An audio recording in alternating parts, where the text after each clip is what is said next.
This weekend, scholars and conspiracy theorists will continue to scour the newly released 2,800 secret documents about the assassination of President Kennedy. The revelations are quite interesting, even though President Trump blocked the release of all of the records over what he described in a memo as, quote, potentially irreversible harm to national security. But late last night, Mr. Trump tweeted that after consulting with intelligence agencies, he will now release the final documents with only the names of the living redacted. Larry Sabato is the director of the University of Virginia Center for Politics and author of the 2013 book, The Kennedy Half Century. He's in Charlottesville, Virginia. Larry, welcome. Thank you, Anthony. So, Larry, first of all, what exactly have they given us here in these records, and what did you find interesting? They've given us a ton of stuff. How's that for a precise definition? It's a tough sell there, Larry. Is it good stuff or interesting stuff? No, is it interesting stuff? That's the final word. Yes, a lot of it is interesting. Some of it's worthless. You can't even decipher the handwriting. And there's no owner's manual. There's only the most rudimentary table of contents. But as you go through it, and we've been going through it since it was released, but I've got to tell you, we're nowhere near even a quarter of the way through. There is so much material there.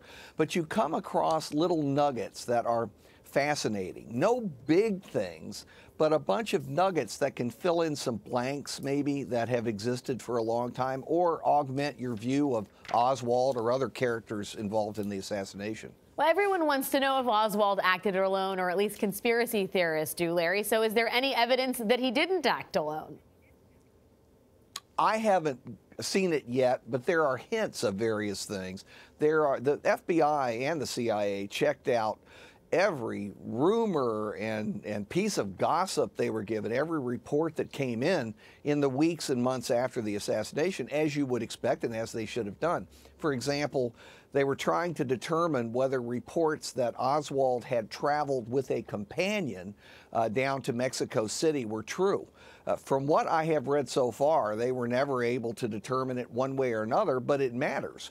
You know, who went with him on that critical trip 7 weeks before the assassination, when he went to the Soviet embassy and the Cuban embassy, and by some reports said in the Cuban embassy, when he was denied a visa, that he was going to prove his fealty to the revolution by killing President Kennedy.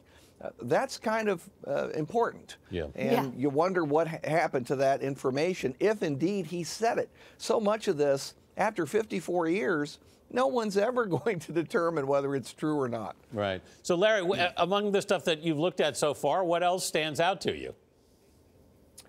Well, while we're on the subject of Oswald, I had not seen, maybe others had come across this, but I didn't realize that Oswald had threatened the life of President Eisenhower, too. Wow. This came from a military friend of his, and it occurred in 1957 or 1958 during Eisenhower's second term. He apparently threatened his life because he was an oppressor of the poor people, a capitalist leader. That is actually a theme that I've seen throughout Oswald's life. There's a violent theme there. At various times, he threatened the life of former Vice President Richard Nixon, or he claimed to his wife he was going to kill Nixon during one of Nixon's trips to Texas during that interregnum between his vice presidency and presidency. We know that he shot at General Edwin Walker and nearly killed him. He missed him by an inch in April 1963, apparently using the same rifle that he employed on November 22nd, 1963. So this is a misfit who had violent tendencies. In some respects, he was a sociopath, and that's the testimony of many people who knew him in and out of the military. Larry Sabato, our resident JFK gumshoe, combing through the files with a fine-tooth comb. Thanks for that, Larry. Loads of stuff, loads of stuff. Keep reading, Larry. Will do.